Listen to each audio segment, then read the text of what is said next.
Good morning everyone. In our today's class we will discuss about another lathe accessories, nothing but work holding devices. So what is meant by work holding devices? Work holding devices అంటే ఏంటి? The devices which are used to hold the workpiece, those are nothing but work holding devices. అంటే work పీస్ని hold చేసే డివైజెస్ని మనం ఏమంటున్నాం, work holding devices అంటున్నాం. As well as cutting టూల్ని హోల్డ్ చేసే డివైజెస్ని టూల్ హోల్డింగ్ డివైజెస్ అంటాం. So both are under lathe accessories. Okay, now move to work holding devices. There are more number of work holding devices such as centers, catch plates and carriers, chucks, face plates, angle plates, mandrels and rests. Okay, these are the various work holding devices. Now move to first topic, lathe centers. So what is meant by center? So as you know, there are two types of centers. Those are nothing but live center and dead center. So ఈ live సెంటర్ని dead సెంటర్ని ఎందుకు use చేస్తామంటే to hold the work పీస్ని hold చేయడానికి two centers use చేస్తాం. And the live center is nothing but which is fitted in the head stock spindle nose and the dead center is placed in the tail stock spindle. Head stock స్పిండిల్లో hold చేసే సెంటర్ని ఏమంటామంటే live centre అని, tile స్టాక్లో ఉండేదాన్ని ఏమంటాం dead centre అని. So ఎప్పుడైతే వర్క్ పీస్ని రొటేట్ చేసే క్యాపబిలిటీ ఉంటుందో దానివల్ల దానికి నేమ్ ఏమని ఇచ్చాం అంటే లైవ్ అని ఇచ్చాం. బట్ రొటేట్ చేయకుండా only for the purpose of holding అంటే ఏంటంటే స్టేషనరీగా మాత్రమే డెడ్ సెంటర్ ఉంటుంది కాబట్టి దానికి డెడ్ అని నేమ్ ఇచ్చారు. ఓకే, సో ఈ టూ సెంటర్స్ ఏం చేస్తాయంటే ఎప్పుడైనా మెటల్ కటింగ్ ఆపరేషన్ జరిగేటప్పుడు ఏమైనా ఎంటైర్ లోడ్ కానీ థ్రస్ట్ ఫోర్సెస్ కానీ అలాంటివన్నీ డెవలప్ అయితే సో వాటన్నిటిని అబ్జర్వ్ చేసుకోవడానికి ఏంటంటే ఇక్కడ మనకి టూ సెంటర్స్లోని కూడా ఏంటంటే కొన్ని బేరింగ్ సర్ఫేసెస్ అనేవి ఉంటాయి. So at the end of the centres we are providing some bearing surface. So bearing surface ఉండడం వల్ల ఏంటంటే ఏమైనా థ్రస్ట్ ఫోర్స్ యాక్ట్ అయినా లేదంటే వైబ్రేషన్స్ ప్రొడ్యూస్ అయినా ఓకే వేరెంటర్ ఉన్నా సో అలాంటివన్నిటిని కూడా ఇవి ఏంటంటే సెంటర్స్ అనేవి అబ్జర్వ్ చేస్తాయి. బట్ డెడ్ సెంటర్ అనేది ఎప్పుడు కూడా ఎక్కువ వేరెంటర్కి ఏమవుతుంది అంటే సబ్జెక్ట్ అవుతుంది. సో డెడ్ సెంటర్ ఎందుకు ఎక్కువ వేరెంటర్ అంటే అది రొటేట్ అవ్వకుండా వర్క్ పీస్ని హోల్డ్ చేస్తుంది. సో రొటేట్ అవ్వకుండా వర్క్ పీస్ని హోల్డ్ చేస్తుంది అంటే compulsory there is a friction between the dead centre and the work piece. ఒకటి కాన్స్టెంట్గా ఉండి ఇంకొకటి రొటేట్ అవుతుందంటే కంపల్సరీ ఫ్రిక్షన్ అనేది డెవలప్ అవుతుంది. So when comparing to the live centre, dead సెంటర్కి వచ్చేటప్పటికి ఏంటంటే మనకి మోర్ ఫ్రిక్షన్ అనేది డెవలప్ అవుతుంది. ఓకే, సో ఈ సెంటర్స్ అనేది ఎలా ఉంటాయి, మనకి షార్ప్ ఎండ్ పాయింట్ ఉంది. సో షార్ప్ ఎండ్ పాయింట్ ఉన్న వాటిలో ఏంటంటే ఇంక్లినేషన్స్ అనేవి డిఫరెంట్ ఉంటాయి. So various types of centres ఏంటి అంటే ordinary centre, half centre, ball centre, pipe centre, inserted bit type centre, frictionless centre. So ఇలా కొన్ని సెంటర్స్ ఉన్నాయన్నమాట. అంటే బేస్డ్ ఆన్ ద అప్లికేషన్ మనకి ఎక్కడెక్కడ ఏది యూజ్ అవుతుందో దాన్ని బట్టి మనం ఆ సెంటర్ని సెలెక్ట్ చేసుకోవాలి. ఓకే, సో మోస్ట్లీ ఆర్డినరీ సెంటర్కి వచ్చేటప్పటికి ఆ included angle of the taper ఎంత ఉంటుంది అంటే 60 degrees ఉంటుంది. ఓకే, సో అది జనరల్ వర్క్స్కి యూజ్ చేస్తారు ఆర్డినరీ సెంటర్. లేదు మనం హెవీ వర్క్స్ చేయాలి అన్నప్పుడు ఏంటంటే అక్కడ ఎంత ఇంక్లినేషన్ ఉన్నది యూజ్ చేస్తాం అంటే 75 degrees ఇంక్లినేషన్ ఉన్నటువంటి వర్క్ సెంటర్స్ని మనం ఏంటంటే హెవీ వర్క్స్ చేయడానికి ప్రిఫర్ చేస్తాం. Okay, these are the main two types of centers. Now move to our second work holding device nothing but catch plates and carriers. So catch ప్లేట్స్కి ఇంకొక పేరు ఏంటి అంటే డ్రైవ్ ప్లేట్స్ అనొచ్చు. So catch plates are also called as drive plates and carriers are also called as dogs, DOGS, normal dog name. Okay, so ఎందుకు catch ప్లేట్స్ని drive plates అంటున్నాం, క్యారియర్స్ని డాగ్స్ అని ఎందుకు అంటున్నాం అంటే both are used to drive the work piece. So అంటే ఇవి యూజ్ చేసేటప్పుడు ఏంటంటే మనం కంపల్సరీ సెంటర్స్ కూడా యూజ్ చేయాలి. లైవ్ సెంటర్, డెడ్ సెంటర్ కాంబినేషన్లోనే క్యాచ్ ప్లేట్ అండ్ క్యారియర్ కూడా యూజ్ చేస్తున్నాం. ఓకే, సో క్యాచ్ ప్లేట్కి వచ్చేటప్పటికి డయాగ్రామ్లో చూస్తే అర్థమవుతుంది. So plate is nothing but it is a circular plate ఉండి దీనికి ఏంటంటే మనకి 2 slots అనేవి ఉంటాయి కూడా. సో క్యాచ్ ప్లేట్స్కి వచ్చేటప్పటికి మనం ఏం చేస్తాం, హెడ్ స్టాక్ స్పిండిల్ నోస్లో క్యాచ్ ప్లేట్ని ముందుగా ఫిట్ చేసుకోవాలి. వన్స్ క్యాచ్ ప్లేట్ ఫిట్ చేసిన తర్వాత వాటికున్న హోల్స్లో ఈ డాగ్స్ ఆర్ క్యారియర్స్ అంటున్నాం చూసారా. సో క్యారియర్స్కి వచ్చేటప్పటికి మెయిన్ పార్ట్ ఏంటి అంటే ఇట్ హ్యాస్ వన్ టెయిల్, అంటే దానికి ఎలాగ ఒక బెండ్ అయినటువంటి ఒక ఎండ్ లేదా స్ట్రైట్ ఎండ్ ఒకటి ఉంటుంది, దాన్ని ఏమంటామంటే టెయిల్ అంటాం. సో క్యాచ్ ప్లేట్ని వన్స్ మనం హెడ్ స్టాక్ స్పిండిల్లో ఫిట్ చేసిన తర్వాత క్యాచ్ ప్లేట్కి ఉన్న హోల్స్లో ఆ బెండ్ టెయిల్ కానీ లేదా స్ట్రైట్ టెయిల్ ఆఫ్ ద క్యారియర్ని ఫిట్ చేస్తాం. ఓకే, సో వన్స్ టెయిల్ అనేది ఆ హోల్లో ఫిట్ అయిన తర్వాత ఏమవుతుంది, మనం మెషిన్ ఆన్ చేస్తే హెడ్ స్టాక్ స్పిండిల్ రొటేట్ అవుతుంది. సో స్పిండిల్ నుంచి పవర్ ఎక్కడికి రావాలి, నెక్స్ట్ క్యాచ్ ప్లేట్కి రావాలి. సో క్యాచ్ ప్లేట్ రొటేట్ అయినప్పుడు దాంట్లో ప్లేస్ చేసినటువంటి క్యారియర్ కూడా రొటేట్ అవుతుంది. సో ఇప్పుడు మనకి ఏంటంటే క్యారియర్కి వన్ ఎండ్లో we are having one bolt. So bolt use చేసుకొని మనం ఏంటంటే దాని లోపల వర్క్ పీస్ని పెడతాం. దీనికి సింపుల్ ఎగ్జాంపుల్ ఏంటి అంటే మనం జియోమెట్రికల్ బ్లాక్స్లో మనకేంటి ఇవి ఉంటాయి, కాంపస్ ఉంటుంది. సో కాంపస్లో మనం పెన్సిల్ని ఎలా ఇన్సర్ట్ చేస్తాం, సో ఒక నట్ని ఫస్ట్ లూజనింగ్ చేసుకొని ఎంతైతే హోల్ ఉందో diameter of the pencil base చేసుకొని దాంట్లో ఇన్సర్ట్ చేసిన తర్వాత ఎలా అయితే బోల్ట్ టైట్ చేస్తున్నామో సేమ్ అలానే క్యారియర్లో కూడా వర్క్ పీస్ని పెట్టిన తర్వాత ఆ బోల్ట్ని మనం టైట్ చేసుకోవాలి. సో పవర్ అనేటప్పుడు హెడ్ స్టాక్ స్పిండిల్ నుంచి ఈ క్యారియర్స్ ఆర్ డాగ్స్ వరకు కూడా పవర్ ట్రాన్స్ఫర్ అవుతుంది. సో ఇక్కడ మొత్తం ఎంటైర్ ఈ డయాగ్రామ్ చూస్తే మీకు అర్థమవుతుంది క్లియర్గా. సో అంటే అసెంబ్లీలో హెడ్ స్టాక్ రొటేట్ అవ్వడం వల్ల నెక్స్ట్ డ్రైవ్ ప్లేట్ రొటేట్ అవుతుంది. డ్రైవ్ ప్లేట్కి ఉన్న హోల్స్ ఉంటాయని చెప్పాను, ఆ స్లాట్లో మనం లేత్ డాగ్ని పెట్టాం. సో డాగ్ రొటేట్ అవ్వడం వల్ల ఆ హోల్లో మనం వర్క్ పీస్ని ఇన్సర్ట్ చేసుకొని టైట్నింగ్ చేసేసుకున్నాం బోల్ట్. సో డైరెక్ట్గా ఇప్పుడు ఏంటి వర్క్ పీస్ అనేది రొటేట్ అవుతుంది. ఓకే, సో అంటే యాజ్ యూజువల్ మనకి లైవ్ సెంటర్ యూజ్ చేయాలి, డెడ్ సెంటర్ యూజ్ చేయాలి, బట్ వర్క్ పీస్ని కూడా మనం రొటేట్ చేస్తున్నాం. సో దీనివల్ల అడ్వాంటేజ్ ఏంటి అంటే ఓన్లీ సెంటర్స్ యూజ్ చేస్తే మనకేంటి పవర్ ట్రాన్స్మిషన్ జరుగుతుంది. బట్ ఎగ్జాక్ట్గా అంటే ఇక్కడ మనకి ఏంటంటే ఎఫిషియెంట్గా పవర్ ట్రాన్స్మిషన్ జరగాలి అంటే ఆ కేసెస్లో క్యాచ్ ప్లేట్స్ అండ్ క్యారియర్స్ని యూజ్ చేస్తారు. Okay, so this is one more work holding device. So move to another work holding device, nothing but face plate. Okay, now what is mean by face plate? Face plate అనేది ఏంటంటే it is nothing but a circular steel plate. So it is made up of steel. ఈ circular steel ప్లేట్కి వచ్చేటప్పటికి ఏంటంటే when comparing to drive plate or catch ప్లేట్కి face ప్లేట్కి main difference ఏంటంటే catch ప్లేట్కి వచ్చేటప్పటికి మనకి సర్క్యులర్ హోల్స్ ఉంటాయి, బట్ ఫేస్ ప్లేట్కి వచ్చేటప్పటికి ఏంటంటే మనకి స్లాట్స్ అనేవి ప్రొవైడ్ చేస్తాం. ఓకే, సో స్లాట్స్ కూడా ఎలా ఉంటాయి, సెవరల్ టీ స్లాట్స్ ఉంటాయి and those are radially placed around the plate. అంటే ఒక సర్క్యులర్ ప్లేట్ తీసుకుంటే దానికి ఏంటంటే మనకి లెంగ్తీ స్లాట్స్ ఉంటాయి. అవి ఎలా అంటే ఈక్వల్ ఇంక్లినేషన్లో స్లాట్స్ అనేవి మనం ప్రొవైడ్ చేసుకుంటాం. సో దీన్ని ఎందుకు స్లాట్స్ ఉన్నాయంటే these are used for clamping, nothing but అంటే we are using bolts, angle plates, clamps, jaws. So ఇలాంటివన్నీ యూజ్ చేసి మనం వర్క్ పీస్ని దానిపైన హోల్డ్ చేయాలి. అంటే ఫర్ సపోజ్ మనం ఏదైనా వర్క్ పీస్ని హోల్డ్ చేయాలి అంటే డైరెక్ట్గా స్లాట్లో ఫిట్ చేస్తాం.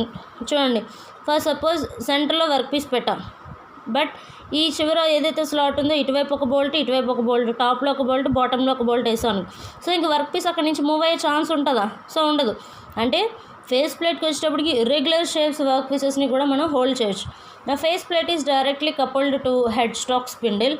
డైరెక్ట్గా హెడ్ స్టాక్ స్పిండిల్కి మనం ఫేస్ ప్లేట్ని ఫిట్ చేసుకొని సో ఆ సర్క్యులర్ డిస్క్ అంటున్నాం కాబట్టి దాని లోపల మనం ఇర్రెగ్యులర్ వర్క్ పీసెస్ని హోల్డ్ చేయొచ్చు. ఓకే, సో ప్రాక్టికల్గా చూస్తే దీని డయాగ్రామ్ కూడా మీకు అర్థమవుతుంది. So this is nothing but face plate.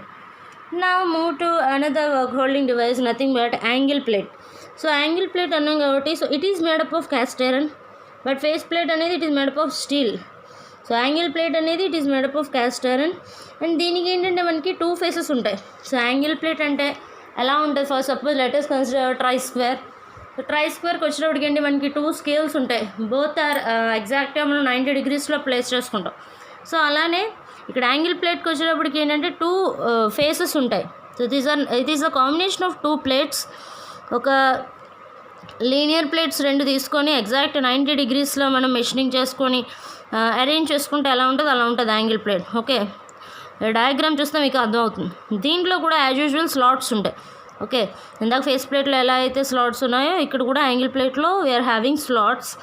So దీన్ని ఎగ్జాక్ట్గా రైట్ యాంగిల్స్లో ఉంటాయి టూ ప్లేట్స్ కూడా. సో హోల్స్ అనేవి మనకి ఏంటంటే బోత్ ఫేసెస్లో కూడా మనకి ప్రొవైడ్ చేస్తున్నారు. అంటే బాటమ్ ఫేస్ ఏదైతే ఉందో హారిజాంటల్ ఫేస్, వర్టికల్ ఫేస్లో కూడా వీఆర్ హ్యావింగ్ స్లాట్స్. సో దీన్ని ఎందుకు యూజ్ చేయాలి యాంగిల్ ప్లేట్ అంటే ఫర్ సపోజ్ మనం ఏమైనా పైప్స్ కానీ అలాంటివి హోల్డ్ చేయాలి అంటే ఫర్ సపోజ్ చూడండి, ఇప్పుడు సెంటర్ యూజ్ చేసి మనం ఓన్లీ సాలిడ్ వర్క్ పీసెస్నే మనం హోల్డ్ చేయొచ్చు. అంటే సెంటర్ షార్ప్గా ఉంటుంది కాబట్టి వర్క్ పీస్ యొక్క సిలిండ్రికల్ వర్క్ పీస్ బోత్ ఎండ్స్లోని సెంటర్స్ హోల్డ్ చేస్తున్నాం. బట్ అలా కాకుండా హాలో షేప్స్ ఉన్నాయి, లేదంటే బెండ్ అయిన పైప్స్ ఉన్నాయి. సో అలాంటి పైప్స్ని మనం ఎలా హోల్డ్ చేయగలం? సో అప్పుడు ఏంటంటే ఆ కేసులో యాంగిల్ ప్లేట్ యూజ్ చేస్తున్నాం. సో యాంగిల్ ప్లేట్కి వచ్చేటప్పటికి దీని యూసేజ్ చూస్తే For suppose, see in this diagram, we are having a headstock spindle at the end. So head స్టాక్లో డైరెక్ట్గా ఫేస్ ప్లేట్, మీకు ఇందాక చెప్పాను ఫేస్ ప్లేట్ అనేది కాంబినేషన్లో యూజ్ చేయాలని.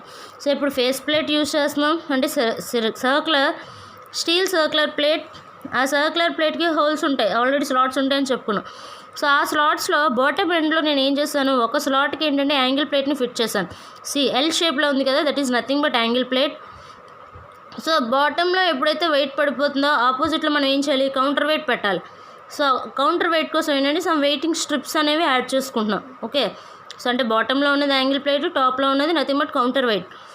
సో ఇక్కడ ఈ యాంగిల్ ప్లేట్కి కూడా మనకి స్లాట్స్ ఉంటాయి కదా, ఆ స్లాట్స్లో ఒక నట్ కానీ లేదంటే nut and bolt assembly use చేసి మనం ఇక్కడ ఏంటి ఇటువంటి బెండ్ అయిన పైప్స్ కానీ, ఓకే ఇక్కడే యూజ్ చేసింది ఏంటంటే ఎల్బో పైప్ యూజ్ చేస్తాం. సో ఇలాంటి బెండ్ పైప్స్ వీటి అసెంబ్లీ యూజ్ చేసి మనం ఏంటంటే యాంగిల్ ప్లేట్స్ని వర్క్ హోల్డింగ్ డివైస్ కింద యూజ్ చేస్తున్నాం. అంటే ఏం లేదు, పైప్స్ హాలో షేప్స్ ఉన్న వాటిని నార్మల్ సెంటర్స్లోని వాటిలో పెట్టలేం కాబట్టి, సో ఇలా ఫేస్ ప్లేట్ యాంగిల్ ప్లేట్ కాంబినేషన్లో మనం ఏంటి హాలో పైప్స్ని కూడా హోల్డ్ చేయొచ్చు ఈజీగా. సో డైరెక్ట్గా పవర్ అనేది ఎలా ట్రాన్స్ఫర్ అవుతుంది, హెడ్ స్టాక్ స్పిన్డిల్ రొటేట్ అయితే ఫేస్ ప్లేట్ రొటేట్ అవుతుంది. ఫేస్ ప్లేట్ రొటేట్ అవడం వల్ల దానికి కనెక్ట్ అయిన angle plate, so angle plate నుంచి డైరెక్ట్గా పైప్ రొటేట్ అవుతుంది. సో మనకు ఫైనల్ డెస్టినేషన్ ఏంటి అంటే పైప్ రొటేట్ అవ్వాలి, వర్క్ పీస్ని హోల్డ్ చేయాలి, రొటేట్ చేయాలి. సో హోల్డింగ్ జరుగుతుంది అంటే క్లాంపింగ్ జరుగుతుంది అండ్ యాజ్ వెల్ యాజ్ దానికి కావాల్సిన పవర్ ట్రాన్స్మిషన్ కూడా జరుగుతుంది. Okay, this is about angle plate. Okay, now move to another work holding device nothing but rest. So rest అంటే ఏంటి, సో రెస్ట్ అంటే ఏంటంటే for suppose we are having a lengthy work piece, one end of the work పీస్ని support చేయడానికి we are having live center, another ఎండ్ని support చేయడానికి మనకి dead centre ఉంది. సో మీకు ఏం చెప్పుకున్నాం, లైవ్ సెంటర్ డెడ్ సెంటర్కి వచ్చేటప్పటికి ఆపోజిట్ ఎండ్లో హోల్డ్ చేయకపోతే బెండ్ అయిపోద్ది కాబట్టి డెడ్ సెంటర్ వాడుతున్నాం. But so both ends fixed, ఏమైనా థ్రస్ట్ ఫోర్సెస్ వల్ల సెంటర్లో బెండ్ అయ్యే ఛాన్స్ ఉంటుందా ఉండదా అంటే ఫర్ సపోజ్ మనం జనరల్గా ఒక బీమ్స్ ఏమైనా తీసుకున్నాం అనుకోండి, వన్ ఎండ్ ఫిక్స్ చేస్తే దాన్ని ఏమంటున్నాం క్యాంటిలివర్ బీమ్ అంటున్నాం. బోత్ ఎండ్స్ ఫిక్స్ చేస్తే nothing but simply supported beam అంటాం. సో ఇప్పుడు బోత్ ఎండ్స్ సపోర్ట్లో ఉన్నాయి, వన్ ఎండ్ లైవ్ సెంటర్లో ఉంది, ఆపోజిట్ ఎండ్ డెడ్ సెంటర్లో ఉంది సపోర్ట్. బట్ సెంటర్లో కూడా బెండ్ అయ్యే ఛాన్స్ వస్తుంది, అంటే సాగింగ్ వస్తుంది మనకి. ఓకే, సో అలా సాగింగ్ అలా రాకుండా సెంటర్లో కూడా సపోర్ట్ చేయాలి అంటే అది ఎప్పుడు లాంగ్ వర్క్ పీసెస్ అయి ఉండి దాని యొక్క డయామీటర్ కన్నా 12 times లేదా 10 times ఎక్కువ ఉన్న లెంగ్త్ ఉంటే, సో ఫర్ సపోజ్ నేను డయామీటర్ ఎంత 10 mm డయామీటర్ తీసుకున్నాను, వర్క్ పీస్ 100 mm లెంగ్త్ ఉంది. సో అంటే డయామీటర్తో కంపేర్ చేస్తే 10 times ఎక్కువ ఉంది లెంగ్త్ అనేది. సో అలాంటి వర్క్ పీసెస్ని సపోర్ట్ చేయాలి అంటే okay, those are run in between 2 centers are in between a chuck, అలా రొటేట్ అవుతున్నప్పుడు ఎగ్జాక్ట్ సెంటర్లో బెండింగ్ అలాంటివి రాకుండా వాటిని ప్రివెంట్ చేయాలి అంటే those are nothing but vibrations కానీ లేదా దాని ఓన్ వెయిట్ వల్ల కానీ అది బెండ్ అయిపోవచ్చు. ఓకే, సో అలాంటప్పుడు మనం ఏం చేస్తాం, మనం సెంటర్లో కూడా హోల్డ్ చేసేటట్టుగా వీఆర్ హ్యావింగ్ రెస్ట్స్ ఉన్నాయి. సో రెస్ట్స్ ఏంటంటే length of the work piece ఎక్కువ ఉండి దాని ఓన్ వెయిట్ వలన కానీ లేదా వైబ్రేషన్స్ వలన లేదా కటింగ్ ఫోర్సెస్ వలన అది బెండ్ అయిపోతాయి. సో అలా బెండ్ అవ్వకుండా ప్రివెంట్ చేయాలి అంటే వీఆర్ హ్యావింగ్ రెస్ట్స్. రెస్ట్స్కి వచ్చేటప్పటికి దీంట్లో 2 types ఉన్నాయి. One is steady rest, the second one is follower rest. So steady రెస్ట్కి ఫాలోవర్ రెస్ట్కి డిఫరెన్స్ ఏంటో చూద్దాం. Okay, now coming to the diagram of a steady rest. So steady rest అనేది ఏంటి అంటే దీన్ని మనం డైరెక్ట్గా బెడ్ వేస్ పైన ఫిక్స్ చేసుకోవాలి. ఓకే, స్టడీ రెస్ట్ని ఎక్కడ ఫిట్ చేసుకుంటాం, బెడ్ వేస్ పైన. సో మనకి బెడ్ వేస్ ఉన్నాయి, ఫ్లాట్ వేస్ అని, వీ వేస్ అని, దానిపైన స్టడీ రెస్ట్ని ఫిక్స్ చేసుకుంటాం. సో దీనికి ఉన్న బేస్ అనేది it is made up of cast iron. So దీంట్లో ఏంటంటే ఈ బెడ్ వేస్ పైన మనం ఎప్పుడైతే ఏ పొజిషన్లో కావాలో పర్ఫెక్ట్ పొజిషన్ చూసుకొని క్లాంప్ చేసుకున్న తర్వాత సో ఎగ్జాక్ట్ వర్క్ పీస్ని సపోర్ట్ చేయాలి అంటే it is having 3 jaws. So 3 jaws ఎలా ఉంటాయంటే 120 degrees ఇంక్లినేషన్లో ఉంటాయి ఒక్కోటి. ఓకే, సో టోటల్ అయితే మనకి 360 degrees కదా ఒక సెంటర్కి. సో 360 degreesలో మనం ఏంటి 3 jawsని యూజ్ చేస్తున్నాం. Those are around 120 degrees apart. So దీంట్లో ఏంటంటే 2 jaws అనేవి లోవర్ బేస్కి ఉండి 1 jaw అనేది ఏంటంటే అప్పర్ ఫ్రేమ్కి ఉంటుంది. ఓకే, సో స్టడీ రెస్ట్ డయాగ్రామ్కి వచ్చి చూస్తే కింద ఉన్న దాన్ని బేస్ అంటున్నాం, which is made up of cast iron. So cast iron base పైన మనం ఈ చూడండి బెడ్ బేస్ పైన ఫిక్స్ చేసుకొని బాటమ్ ఏంటంటే ఒక ఫిక్స్డ్ అంటే ఫౌండేషన్ బోల్ట్ ఒకటి వేసేస్తాం, అంటే ఇంక అక్కడి నుంచి అది మూవ్ అవ్వకుండా ఉండండి. ఓకే, సో ఇప్పుడు మనకేంటి 2 jars are under bottom base, nothing but అంటే లోవర్ బేస్లో ఉంటున్నాయి 2 jars and 1 jar is on upper frame. So top ఫ్రేమ్లో ఏంటి ఒక జా ఉంటుంది. సో ఇక్కడ ఏంటంటే మనం వీటికి కూడా మనకి స్క్రూస్ ఉంటాయి.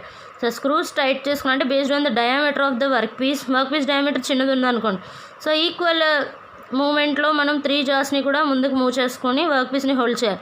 లేదా వర్క్ పీస్ డయామీటర్ పెద్దది ఉంటే ఏంటి జాస్ని మనం లూజనింగ్ చేసుకున్నాం అనుకోండి బోల్ట్స్. సో సైజ్ అంటే ద గ్యాప్ బిట్వీన్ 3 జాస్ అనేది పెరుగుతుంది. సో వర్క్ పీస్ డయామీటర్ కూడా మనం పెద్దది ఉన్నది పెట్టచ్చు.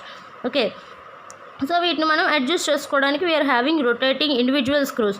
ఒక జార్ రొటేట్ అవ్వడానికి ఒక స్క్రూ, ఇంకో జార్ రొటేట్ అవ్వడానికి అంటే ఎలా ఇండివిజువల్ స్క్రూస్ ఉంటాయి, 3 ఒక స్క్రూ పైన బేస్ అవ్వకుండా.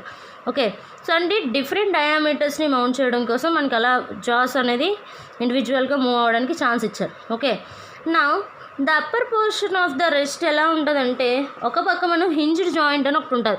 ఓకే, హింజ్ అంటే ఏం లేదు, ఇక్కడ లాకింగ్ పిన్ అనేది ఆపోజిట్లో ఉంది, ఆపోజిట్ సైడ్ హింజ్ ఒకటి ఉంది. సో ఎప్పుడైతే లాకింగ్ పిన్ రిమూవ్ చేసామో హింజ్ని బేస్ చేసుకొని మనం దాన్ని పైకి టిల్ట్ చేయొచ్చు. సో పైకి టిల్ట్ చేసి వర్క్ పీస్ బయటకు తీసేయచ్చు. మళ్ళీ వర్క్ పీస్ ఇన్సర్ట్ చేయాలి అంటే వర్క్ పీస్ ప్లేస్ చేసేసిన తర్వాత సో యాజ్ యూజువల్ అంటే ఎలా ఉంటుందంటే ఇప్పుడు మన బాక్స్ ఏదైనా ఉందనుకోండి. సో బాక్స్ ఓపెన్ చేసి క్లోజ్ ఎలా చేస్తున్నామో ఒక ఎండ్ ఫిక్స్డ్ ఎండ్ పట్టుకొని, so hinge is nothing but a fixed end. So locking pin open చేయొచ్చు దీన్ని. సో టాప్ ఫ్రేమ్ అనేది వచ్చిన తర్వాత మనం వర్క్ పీస్ని బయటికి తీసుకోవచ్చు. మళ్ళీ వర్క్ పీస్ని ఇన్సర్ట్ చేయాలి, న్యూ వర్క్ పీస్ని ప్లేస్ పెట్టేసిన తర్వాత ఏం చేస్తున్నాం హింజ్ జాయింట్ బేస్ చేసుకొని దాన్ని క్లోజ్ చేసి లాకింగ్ పిన్ని టైట్ చేసుకోండి. Okay, so this is nothing but study rest. So steady rest అనేది ఎప్పుడు ఫిక్స్డ్. సో స్టడీ రెస్ట్లో ఎటువంటి మూమెంట్స్ ఉండవు, వర్క్ పీస్ని అది టైట్గా హోల్డ్ చేయడమే. సో వర్క్ పీస్ లోపల రొటేట్ అవుతుంది, బట్ అంటే సెంటర్లో ఎటువంటి సాగింగ్ బెండింగ్ అలాంటివి లేకుండా స్టడీ రెస్ట్ అనేది మనకి కావాల్సిన సపోర్ట్ మాత్రమే ప్రొవైడ్ చేస్తుంది. సో ఇది ఎటువంటి ఆపరేషన్స్కి యూజ్ చేయొచ్చు అంటే mostly drilling operations, boring, tapping etcetera. So ఇటువంటి ఆపరేషన్స్కి మనం స్టడీ రెస్ట్ యూజ్ చేస్తాం. నా move to second type of rest, that is nothing but follower rest. రెండింటికి డిఫరెన్స్ ఉంది.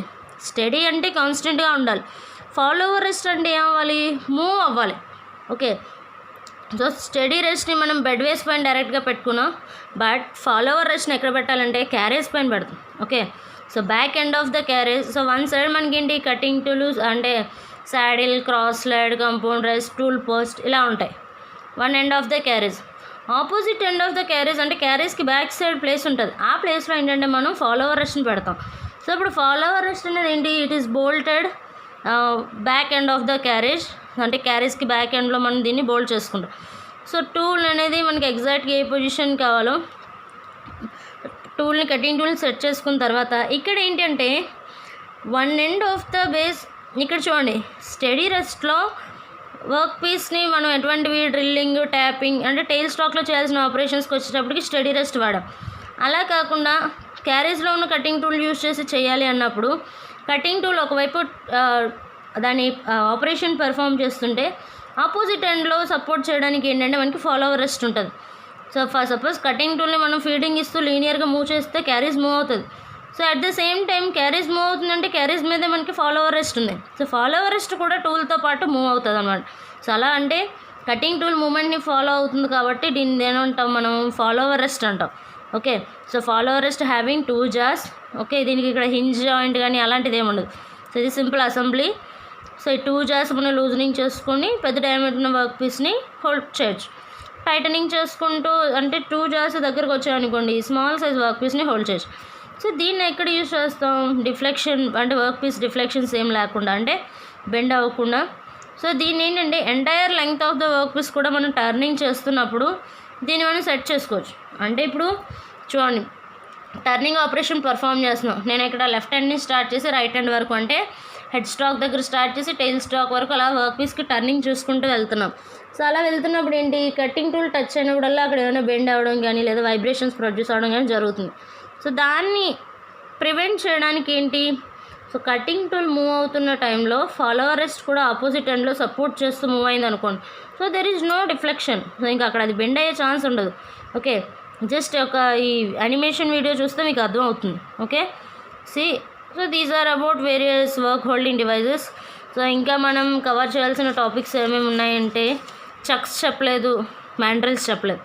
సో ఇది in detail topic. Chucks and mandrels మనం అనదర్ క్లాస్లో discuss చేద్దాం. ఓకే, సో ఎగ్జాక్ట్ డయాగ్రామ్స్ ఏమున్నాయి, each and every diagram will be very important. So diagrams అన్నీ కూడా మీరు బాగా ప్రిపేర్ అవ్వండి. So this is about today's class work holding devices. Thank you.